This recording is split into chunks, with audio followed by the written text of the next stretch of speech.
Obviously, I'd like to welcome all members to the last meeting of this cycle of the Social Services Scrutiny Committee.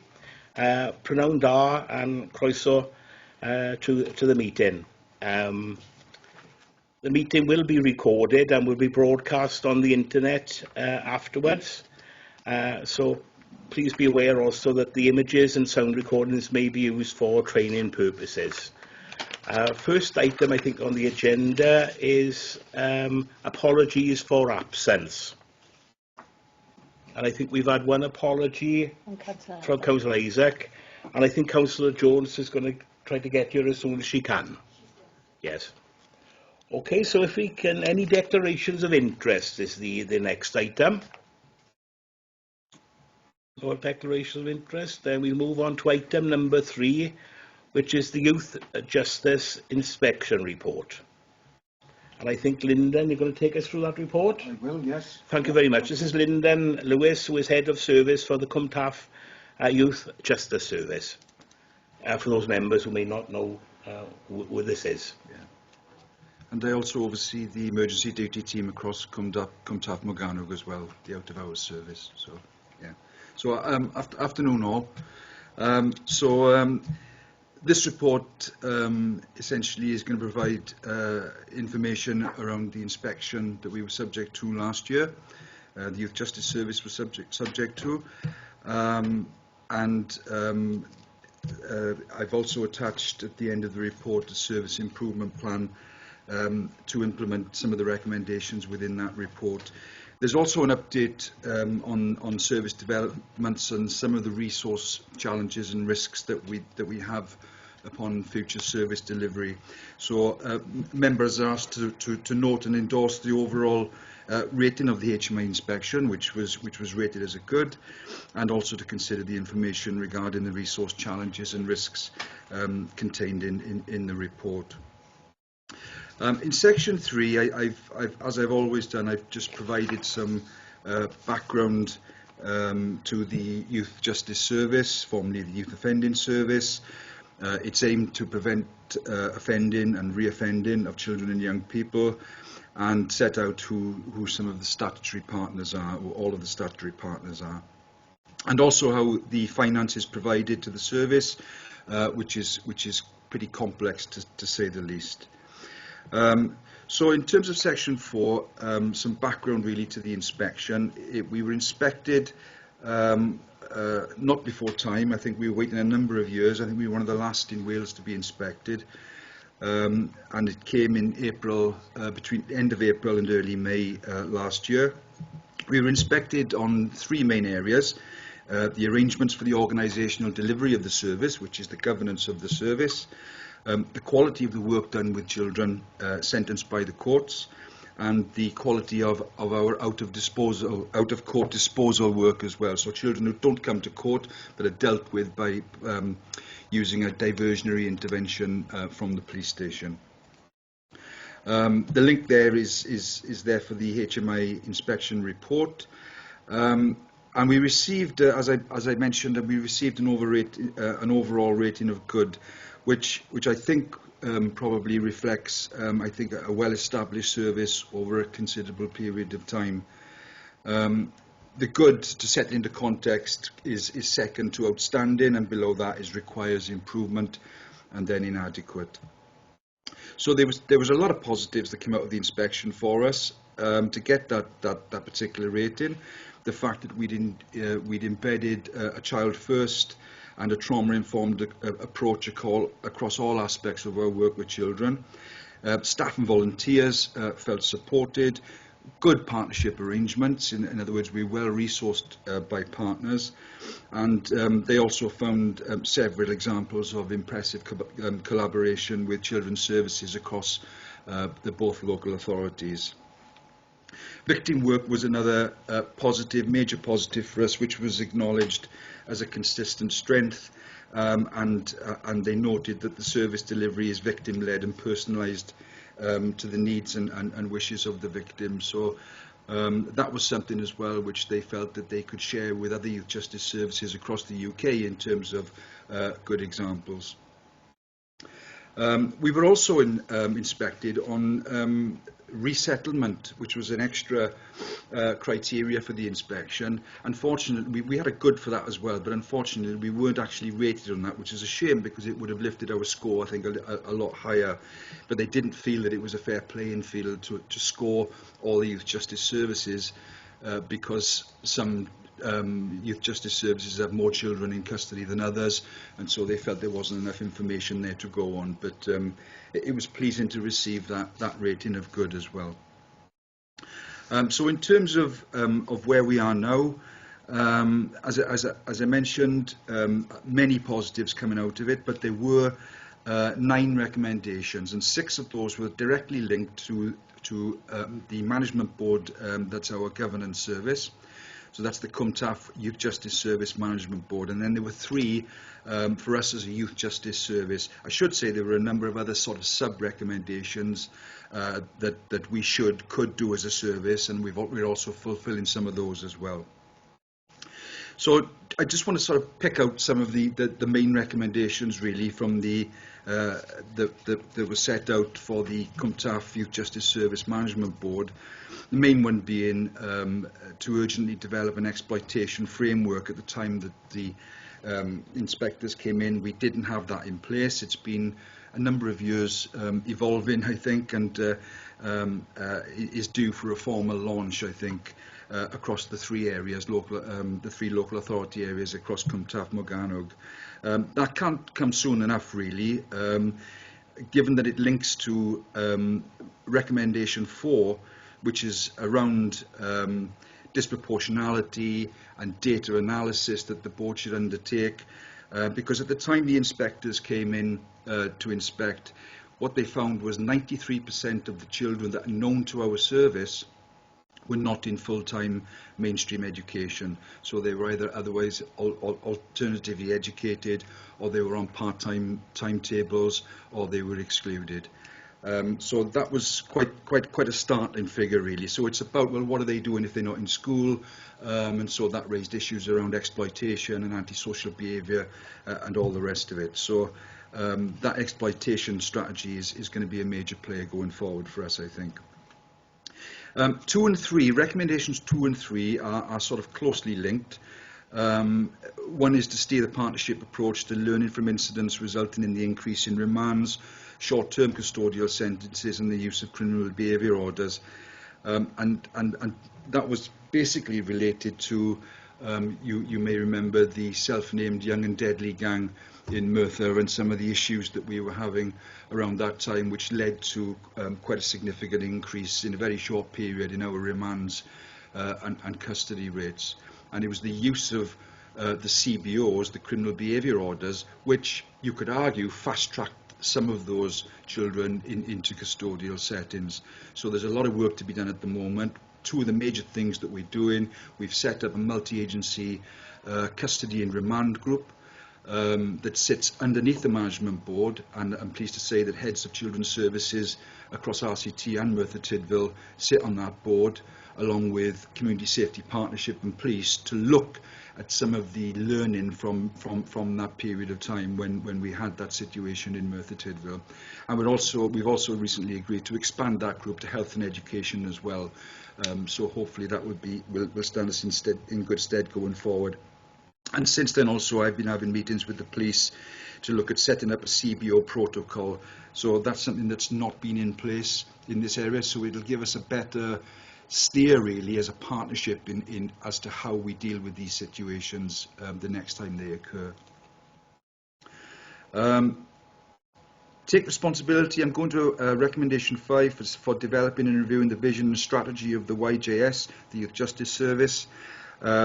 What that's saying basically is that it's the management board that should be steering the YJS and not the other way round, which generally has been what's happening. So we just tell the management board what we've been doing every quarter, whereas there needs to be much more of a partnership approach to the work and a steer from the management board. And in some ways there's a new KPI that's come down from the Youth Justice Board, who we report to on a quarterly basis, which monitors the attendance at the board. and also then to develop connectivity with the Youth Justice Service and the children and parents or carers accessing the service. So there's a lot more work I think we could do to get this right. So how do we make that link between board members and children and families, and our staff, operational staff on the ground as well. So it's looking at creative ways that we can do that going forward, such as members coming into the Youth Justice Service, or use of videos and all that kind of thing. So that's something we need to improve upon. And then there were three, just very briefly, there were three for the Youth Justice Service, which we didn't wait for the report in August to come out to actually get set any of the set about resolving some of the issues that we were picked up on. And they found a significant difference, really, to the way that we were dealing with children that were coming into court to those that we were dealing with out-of-court disposals. So that was mainly in the area of assessment, how we were assessing and planning that. And so disappointingly, we had inadequate for that part of the inspection. So we've been putting some work into place, such as a new quality assurance programme, a new training tool, prevention and diversion training tool, and we've been some fine-tuning, some staff restructuring as well to get some experience down that end. We've also made changes to the out-of-court disposal decision-making panel. So now we've made some changes. There's children's services on that panel now, case managers. So it's a much more holistic group that are making decisions. Although ultimately it is decided, the decision about what should happen to a child is essentially decided by the police, but with the advice from Youth Justice Service and other partners. And then consistently capturing the voices of children and their parents or carers, which I think is something we do on a regular basis. I think, but I think we could probably be better at evidencing how it actually informs our service delivery going forward. So that's something that we would be doing as well. So out of that inspection report and the recommendations, we put quite a comprehensive service improvement action plan into place. It's about 19 or 20 pages. It's going to be closely monitored by the YJB, that's the Youth Justice Board that sits above us and who fund us as well to a large degree. And I sit with the regional Youth Justice Board member on a monthly basis to look at that service improvement action plan to ensure that we are doing what we should be doing. I should mention as well that despite the overall inspection rating of good back in May last year, prior to the inspection, the YJB made the decision to move us into a quadrant 3 of their oversight performance framework, and quadrant 3 equating to requiring improvement within the service. Now, there has been some challenge to this. I'm ashamed to say I didn't even know that we were in a quadrant 2 at the time, and I don't think other Youth Justice Services knew what quadrants they were in either. But we've been challenging the Youth Justice Board really to justify criteria for why we're in what quadrant and why that's the case. So again, this was directly related at the time to the increase in remands and custodial sentences at the time, and also our increase in first-time entrants into the youth justice system. On 5.4, I needed to set out that we've also faced some financial challenges last year, and this has resulted in us holding some vacant posts and reducing the availability of some of our prevention services in 2024-25, and that included a couple of the projects that we've run quite successfully for some time. At the board back in October, I set out clearly in a statement, in a briefing paper, just what those risks are going forward if there are any more cuts, and I've also put a risk register in place, which we'll be monitoring on a quarterly basis. What compounds the matter further, I suppose, is that we've recently had 3 years funding, I say recently, about 3 years ago, to the tune of around over 400,000. It's called the Turnaround Project, to work with children on the cusp of offending and antisocial behaviour. They've extended that this year, albeit for less money, so we received a lot less. but nevertheless, that tool will be terminating in March 2026.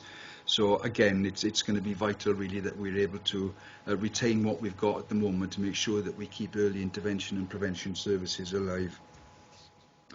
So in terms of where we want to be, we've made, I think, a lot of improvements against the key areas, and we've seen since the inspection a significant decrease in remand and custodial sentences, and also an increase in first-time entrance into the criminal justice system. And I've set out a couple of examples there. For instance, there were no young people in custody or remanded into custody during July and September 2024, compared to 3 young people during the same period in 2023. But that's just a small example. I think generally we're not dealing with the numbers in custody that we had at the back end of 2023. And I mentioned the issue of schools earlier. In the last quarter, 70% of children referred to the Cwmtaf Youth Justice Service were not in full-time education, training or employment at the start of their intervention with the service, reducing to 38% at the end of the intervention. And more specifically, really in Merthyr Tydfil, at the end of quarter 3, 37 children of school age were known to the Youth Justice Service, and of these 18 were not in full-time education, so 48.6.5%. So compared to the last quarter, where 83% of children were not in full-time education, I think we can say that we've certainly made some progress there. I've mentioned the work that we've been doing with out-of-court disposal work to move that on in 6.3, and I've had a recent meeting with the Youth Justice Board regarding the quadrant status that I mentioned earlier, and because of the some of the progress that we've made since the inspection, they're minded to bring us back into quadrant 2, which is a satisfactory good service. But again, I think the beef from us as Youth Justice Service managers is saying, what's your process here in doing it? Why were you so quick to move us from quadrant 2 to quadrant 3? And yet it's a long drawn out process. I understand it goes all the way up to the Ministry of Justice and an oversight board there before a decision comes back. So I think that we were thinking it should be a little bit more proactive. In terms of what we need to do next, I think that when the 9 recommendations are finally implemented, it will make a positive impact. I think it's fair to say that some of them will be quick wins, others will take a little longer, I think, to put into place successfully. And I'm talking about there perhaps the exploitation strategy and a fuller partnership understanding of what that exploitation strategy actually means and the processes within it. We're also looking the exploitation strategy I've just mentioned, to get that in place, and that work that'll be central in terms of how we analyse our data going forward, especially with those high numbers that I mentioned earlier, in terms of schooling and part-time timetables and exclusions. So I think it's about bringing that right information to the board going forward, demonstrating to the board if there's any overrepresentation or disproportionality in those figures and what we're doing about it as a service, but not just as a service, as a partnership. And as I've mentioned and put at the end, the Service Improvement Action Plan is in there as well. I've got to write a Youth Justice Plan. I say myself and the managers and some of our staff will be writing the Youth Justice Service Management Plan by June the 30th, and of course elements of that, if not all of that Service Improvement Action Plan, will be at the heart of that Youth Justice Plan. As part of progressing the work, of course, I would say that we need to make sure that we are monitoring the financial situation as well. And as I've mentioned, we will be doing that on a quarterly basis, using the risk register to make the board aware of where the risks are going forward.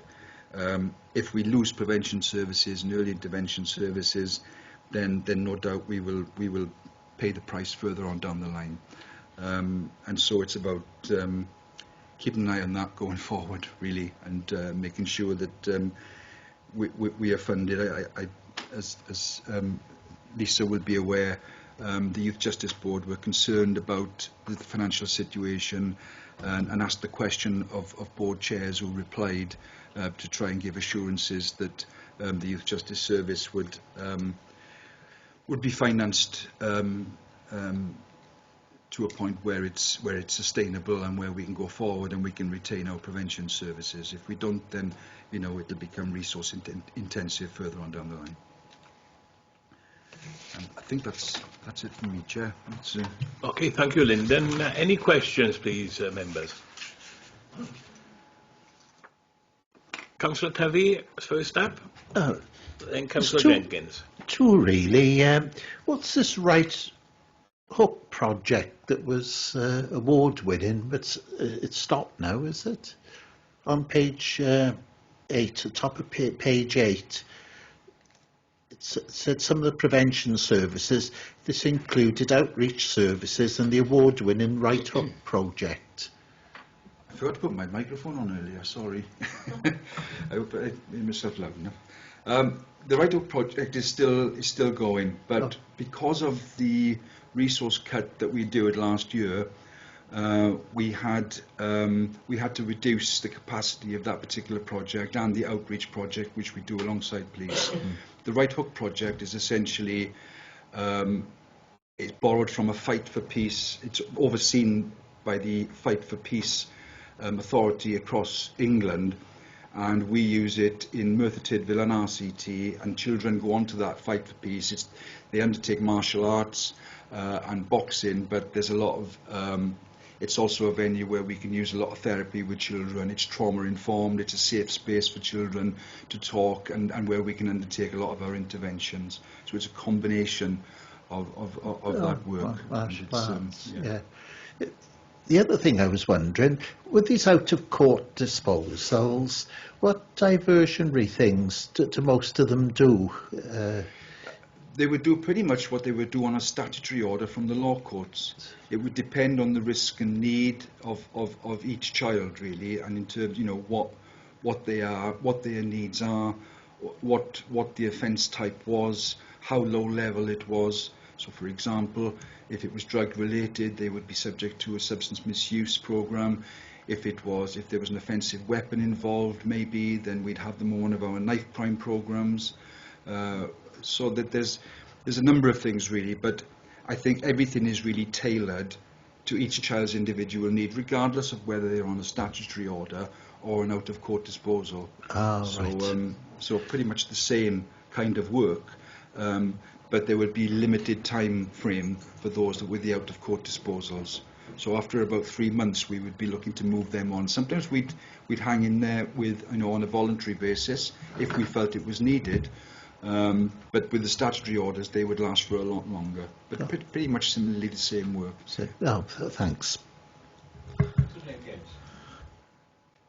You've went over it so much in depth that the question I was going to ask you covered, and you answered it. So I'll go one more question, if that's okay. Performance data is presented to the board, however, is not sufficiently analysed or challenged. Board members are not routinely providing data for their own services to promote a holistic analysis of themes and trends across the partnerships. That was in the main body of the report. My question is, what developments have been made to ensure the board members identify, monitor and mitigate against potential risks? Okay. I think what they were basically saying was, HMIP there, was that it shouldn't just be about the Youth Justice Service bringing that data to the board, albeit we do on a regular basis. But it's also about, well, what do the police have? What do probation have? What are the needs of the families out there? What are the complexities that we're seeing as a partnership, really, to deal with that? And one of the major things that we've done to try and rectify that is to set up subgroups under each of our key performance indicators. So we've got about 10 key performance indicators at the moment that we have to perform to, and we've set up a subgroup for each of them, and it was agreed in the board in October of last year that would be much more effective, not just as a subgroup where operational staff come along, but there'd be representation from board members themselves on that subgroup. So then they can see what's happening from an operational point of view, and can see from their own perspective, from their own agencies, what maybe they can offer to that to supplement that work that's going on. So still driven by us to an extent, but asking the partnership to be far more proactive, really, in how we bring the right data to the board. Okay. So it shouldn't just be about us. Okay, so thank you very I much. think that's what HMIP will be looking to see that there's improvement in. Thank you. Can I just add to that as well? So I co-chair the Youth Justice Service Board with Neil Elliott, who's the director in RCT. And one of the things that came out from the inspection was that we needed to look at the sort of the remit of the board, and the data was obviously one of the areas we looked at. So we've had a challenge session, one of the other boards after we had the inspection feedback. So we've looked at challenging partners to say it's not just about, you know, Lyndon coming to the meeting and sharing data from the board. I mean, does it exceptionally, and, you know, we have lots of data, but it's about us analysing the data and what does it mean for education, what does it mean for police. So we've challenged them back to say we need to have your data as well. So they've taken that on board, and that's obviously making them as a priority. They need to be attending board and bringing information. It's not just about Lyndon and his team, you know, just saying what they've done. It's about us working together, and I think that was one of the pushes from the inspection. So we've taken that on board and challenged others to do it.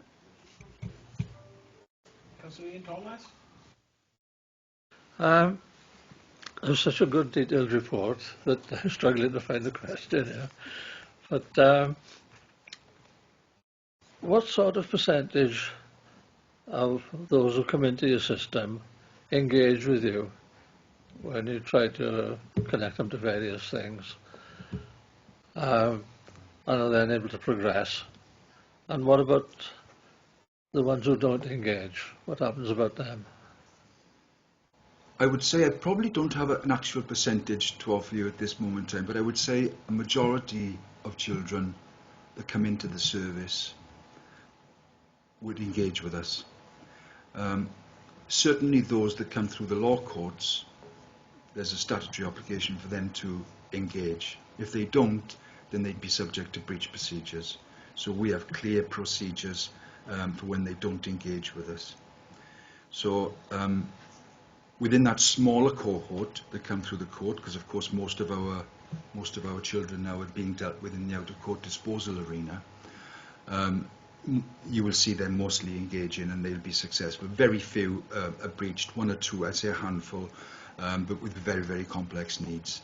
And that doesn't necessarily mean then that they will go to custody. You know, they may be given a second chance or a third chance. With those that are dealt with by the out-of-court disposal, I would take a calculated guess that a majority of those children engage as well.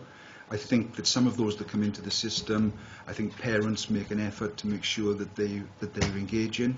Parents want the help. For those that don't engage, and some of them do, some of them just say, well, I'm not doing that because there's a disposal now called an outcome 22 where they don't have to admit the offence, but they can still engage in an intervention with us. But most of the time they will engage. If they don't, if they come back a second time, then it's likely that when they come before the police for an out-of-court disposal, it won't be a voluntary one, it'll be a caution with conditions or a caution. So it'll up the ante in effect. So it's within their interests to engage with us at first time. But I would say a majority do want that help, you know, that do engage with us on a consistent basis. But I don't have the actual statistics on that, but I could certainly do that. Oh, no, that's fine. That's very encouraging. Thank you very much.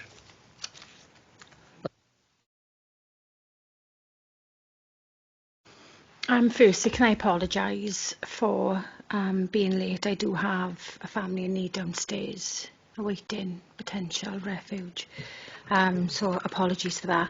I'm going to 6.1. So you're saying about the young people in custody. So pardon my ignorance now, because obviously I haven't sat through your report. But are these figures including YAD? Because we are in the leisure park is in my area, and I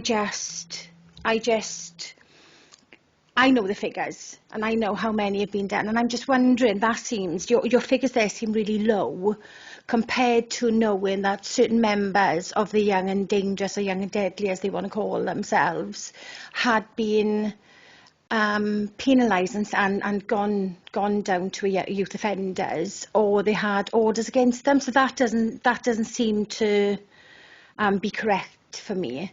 You know, because at the moment you're saying about the outcome 22, they don't have to admit offence. Things are getting so bad down the leisure park at the moment. We've got a police van, a police mobile unit down there. So I'm just wondering, are our young people not seeing this as a deterrent because they don't seem to be learning? Thank you. Well, I think that there are still issues around the retail park and the leisure park. I think that we work with the police within our outreach teams, so we're aware of the issues around that area. In terms of the so-called YADs, the main instigators of that particular group are not necessarily in that area at the moment. So we would know each of say 6 or 7 of those that were causing us the problems, some of whom went into custody. Some of those are off our radar completely at the moment and haven't been seen in those areas. So I think that in terms of 6.1, that's looking at further ahead from the time that we were dealing with the so-called young and deadlies.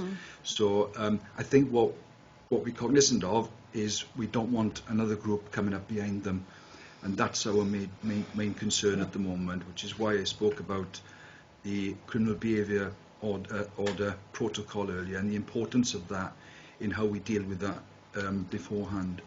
And the other thing to say to that, I think, is within that, what the partnership recognises from the issue with the young and deadlies back then was that a lot of them were on bail with the police, so we weren't working with them when they could have been perhaps on antisocial behaviour or other interventions, acceptable behaviour contracts. They seemed to skip that because the criminal behaviour orders came into place.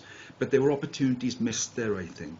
So it's about the journey from that child at 14, coming into that 15, 16, 17 offending, a more prolific offending age, that we needed to get a handle on, and that's the importance of making sure we get that right going forward, so that we're not fast-tracking children into custody. But I accept what you're saying. We still have the problems in Merthyr. I hear about them every morning, and certainly on the weekends, and especially when the weather's like this at the moment. I do understand that it's, which raises the importance again about funding and ensuring that we are resourced so that we can not just deal with our children on statutory interventions, but make sure that money is there for prevention services as well, so we can continue to work with the police during weekends and out of hours. Oh, thank you. That's really, your answer's really appreciated. Thank you. Thank you. No, thank you, Chair. Questions, Lyndon, if that's right with you? And obviously I'm aware of the work of your service, because you had problems in Triaris last summer, etc., and it seemed to have resolved, at that touchwood, the situation. Just a simple question to start with. Bridgend doesn't form part of this footprint, is it, Bridgend Council? You referred to it, I thought, in what you said, but I couldn't see it within the paperwork. No, Bridgend isn't. We're Cumtaff Youth Justice Service. Yes. So we merged. I was Merthyr. I started in Merthyr 25 years ago. So we merged with Rhondda and Taff in 2014. So nearly 11 years ago now. Yeah. There were threats to. I should say threats. There was some talk of us merging with Bridgend at one point, but I tried to bat that away, and I'm still in the process of that. But you're right. The footprint for many of the other partners, police, probation, community safety, is across the 3 areas, but we are not yet. Thanks for clarifying that. If I can move on to paragraph 5.3. I wasn't 100% certain what was being said within that paragraph. Perhaps you could explain it to myself and perhaps other committee members. Okay. we're overseen by the Youth Justice Board, Yeah. which is an arm's length body of the Ministry of Justice, basically. And they monitor us. It's their duty to monitor us, and they have their standards, Youth Justice Board national standards in place, and they basically have an oversight framework by which they can rate the quality of youth justice services across the UK. And the Youth Justice Board has its own Welsh agenda as well.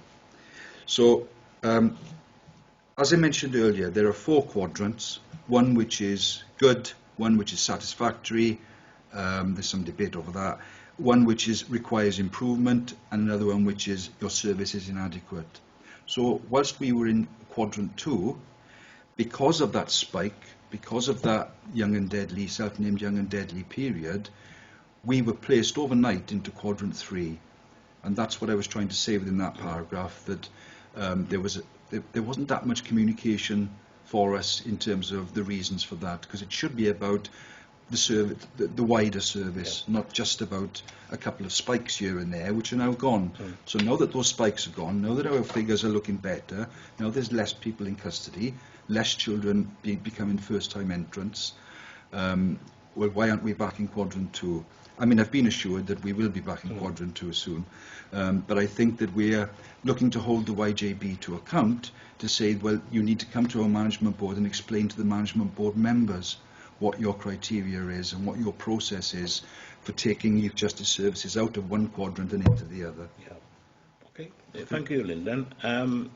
My next question is in relation to paragraph 5.4. You refer to funding 24-25. What's the situation looking like 25-26? I can say that we've had a small uplift from the Youth Justice Board, which accounts for about a third, really, of our funding. We've had confirmation from Welsh Government of our funding, and also the Police and Crime Commissioner's Office. As I said at the start, our funding process is quite complicated. We haven't had, at this stage yet, confirmation of the funding from our local authority. So that's something I can't really answer at this point. But given some of the representations that have been made, and I know that I've done that in Cabinet in Rhondda Cynon Taf, then we've obviously made the point about guarding against further cuts going into 25-26, but we've yet to have confirmation of that at the moment. Okay, thank you, Lyndon. And my final question is around the Appendix 1, the Improvement Action Plan. All right, yeah. Obviously, the ratings, or the RAG rating, most of them are green, Yeah. I can see. My question was around some which were due for completion in effect, or was the 1st of April. Is it possible that it hasn't been updated? It needs to be updated, and Yeah. when we RAG rated it initially, sometimes I always took it that green was completed. Yeah. But what it's saying is it's on target to complete. Yes. Or before its target date. Yeah. So most of them are on target. So we're fully aware of the ones that we know that there's some risk that it may not be achieved. Yeah. So within that document, it does need updating, I should say that. Yeah. And I'll certainly make sure that, because I go through this with the Youth Justice Board on a regular basis anyway, so it does need updating for the next management board, which is in June. Okay, thank you for that. And obviously, the report overall, what we comprehend, is good, but what sticks out sometimes is the inadequates, isn't it? Absolutely, yeah. So I don't know if committee would agree, but could we have some sort of updated report towards the end of the year? Not perhaps going into everything, but how progress has gone on with regards to these matters which are outstanding. Yeah. If committee agreed to that, would you not like by September, but perhaps towards the end of this year or the beginning of next year? I mean, I'm due to write a report around September time anyway. I'm happy to. Yes. It doesn't have to wait till the end of the year. Yes. I think where we were vulnerable to the inadequates, which disappointed us to a large degree, Yeah. I should say. We've made some significant improvements in terms of that area of work at out-of-court disposals. So, and certainly in terms of the assessment and planning aspects with the new assessment tool, new QA process. So yes, I'm happy to bring back some of the I think outcomes committee of that. seems to nod it in agreement, and Claire and I will be sitting down next week, sort of planning our programme of work for the coming years. So we can make a note of perhaps that be included. Before we close, obviously, any comments, please, from anyone? Claire? Yeah, I would just like to say again apologies. I didn't say how you spoke was really pertinent, because Julia has just sort of nodded and said, filled me in a few things. I'd like to thank you all. I'd like to thank the team. I think at the moment it is very hard it's not only in Merthyr, around the country with youngsters, the teenagers at the moment, and it's not an easy job. And I for one appreciate the work that everyone does, and thank you again. So thank you ever so much, and again apologies. So thank you.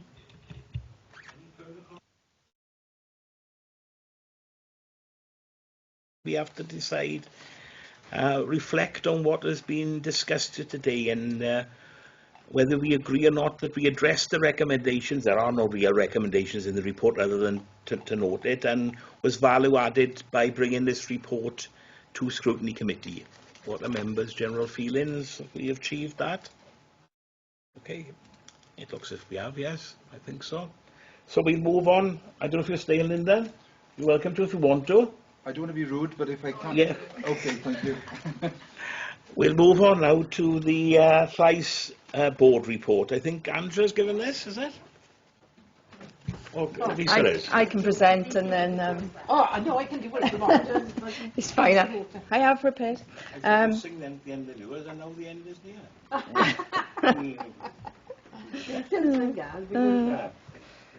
Okay, so I'll start with an apology. So we were hoping that Llais members would be here today to present the report. So I did the covering report, but they provided the background papers with regards to sort of some of the work they've done over the past year.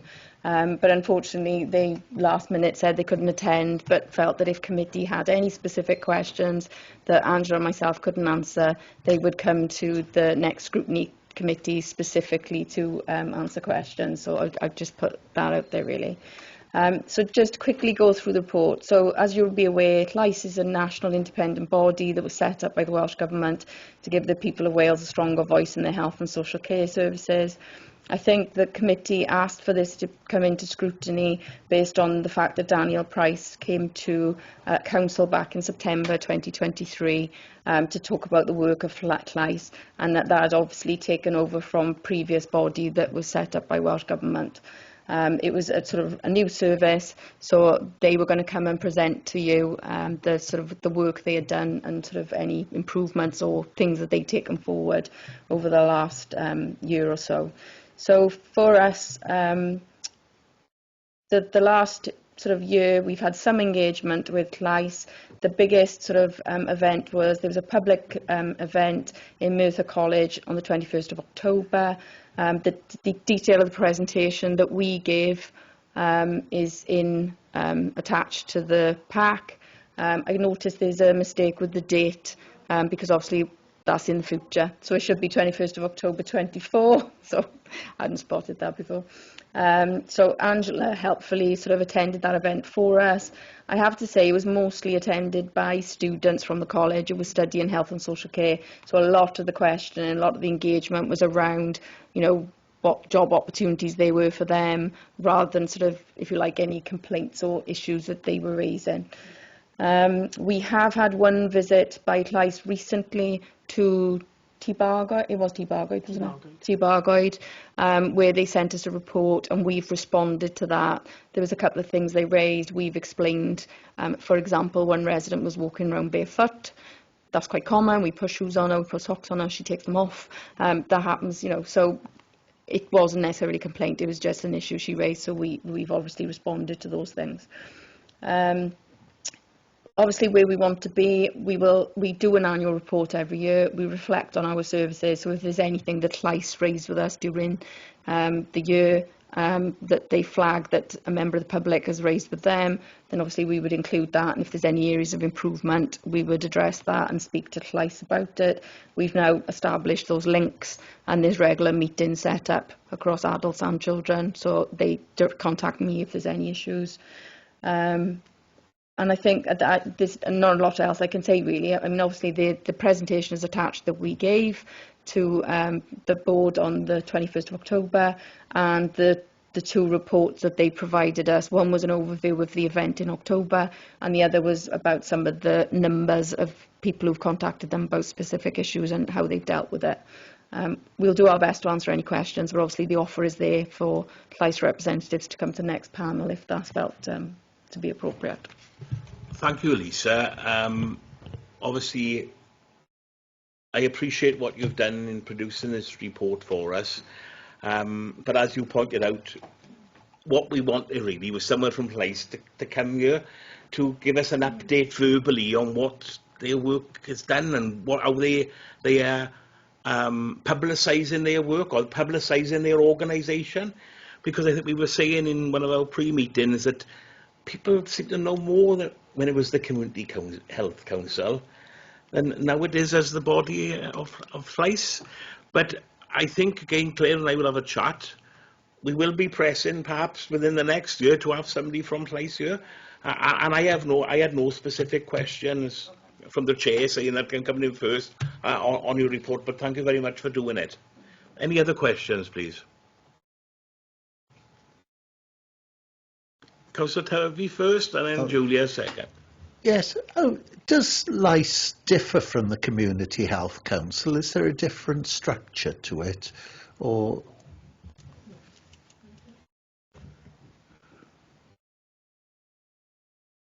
It's not going. Oh, it is now.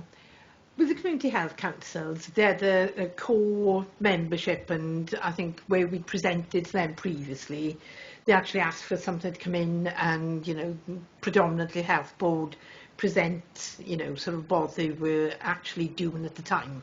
So I know we've gone with a couple of joint initiatives through the Community Health Council, and the consistent membership of the Community Health Council. Whereas Llais is more a conduit between the public and public services that provide health and social care. So the idea being that people can go to Llais and say, look, you know, I think one of the things they have said that they're going to look at as one of their first areas is around looking at care homes. And as Lisa pointed out, we've already received one visit at T Bargoed. And we just had like a brief update, but they went in, they walked around, but they didn't actually meet with the manager, give any feedback afterwards. They sent me an email like a week later and then said, these are our observations, please can we have some comment before we make it public. But then at the same time, we're not really sure how Llais are going to report these things collectively. If you look at it as an addendum in the report that Lisa's put in there, is from the event that they asked us to do.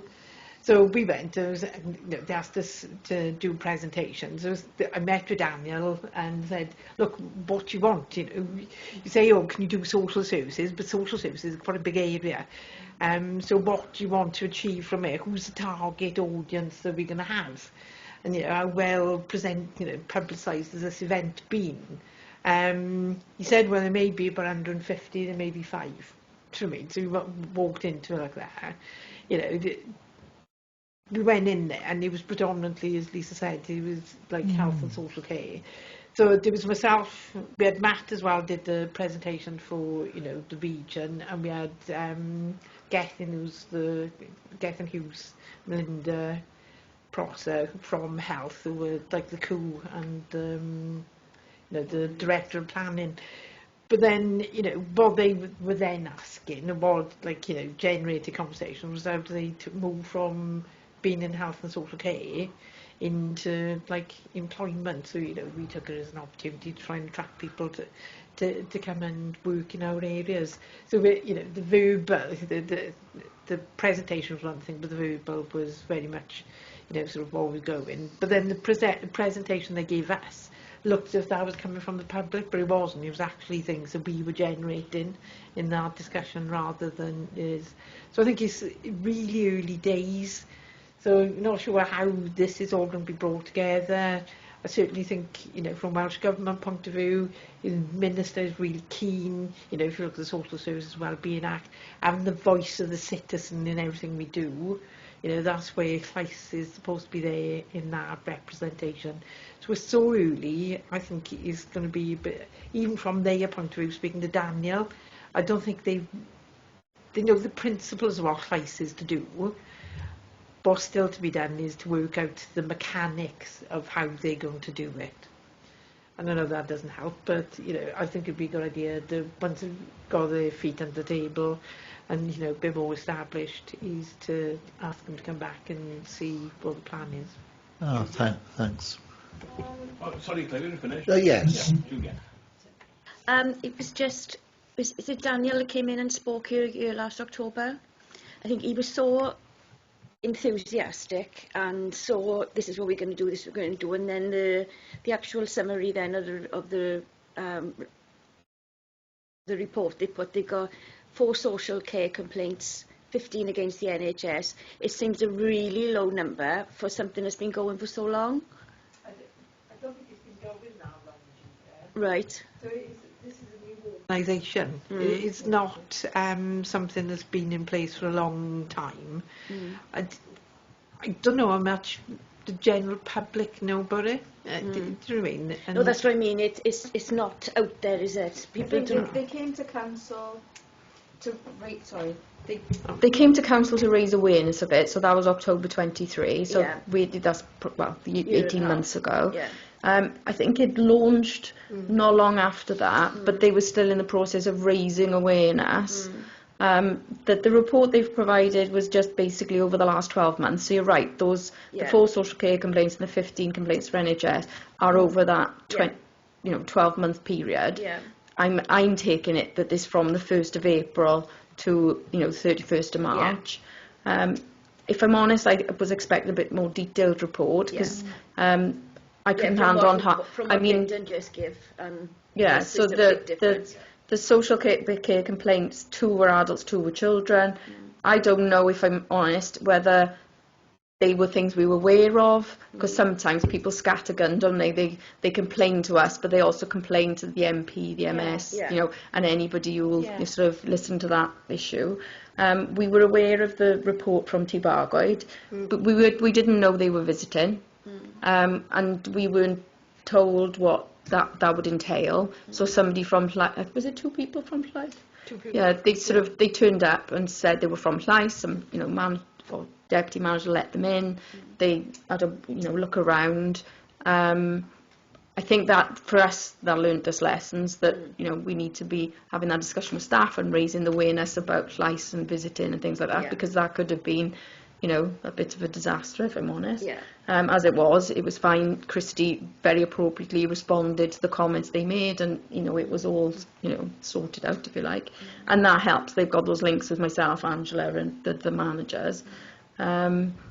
But yeah, I think it's about raising awareness. I've seen there's quite a few posters around the place, the doctor surgeries, health park and stuff like that. And I suppose as it gets more well known, then people will sort of look at it. But we did ask specifically for the numbers for Merthyr, rather than, because I mean some of the reports they produce are Cwmtaf Morgana or go wider. So so that was specifically Merthyr.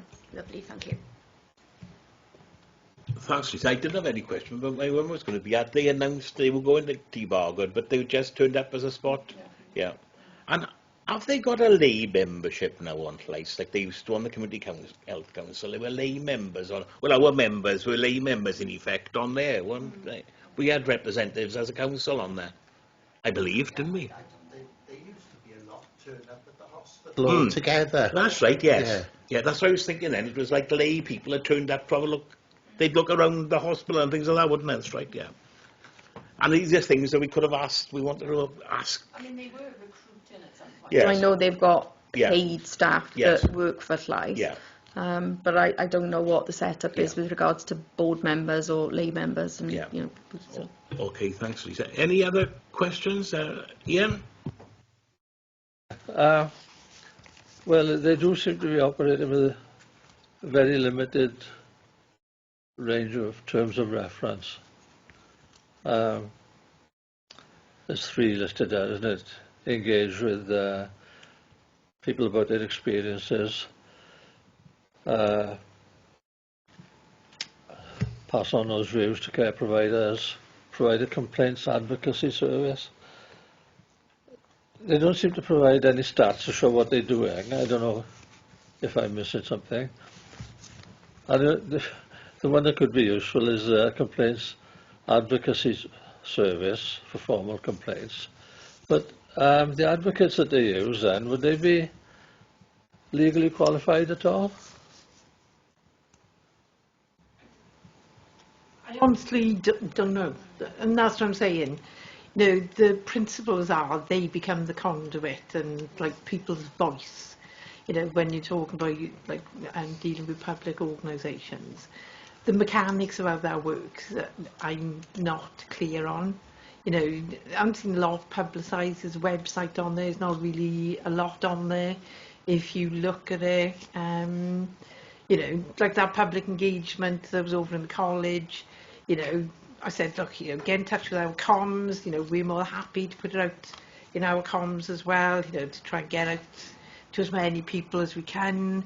But, you know, there wasn't, I think, probably there were 2 members of the public who weren't from the college. One was Louise, because we'd had the conversation, I said it was going on, so she turned up. And there was one other gent there. But, do you know what I mean? I don't know if the public understands their role. And I think that's the bit they really need to be getting forward now, is like raising their awareness, you know, within the communities. What's their role?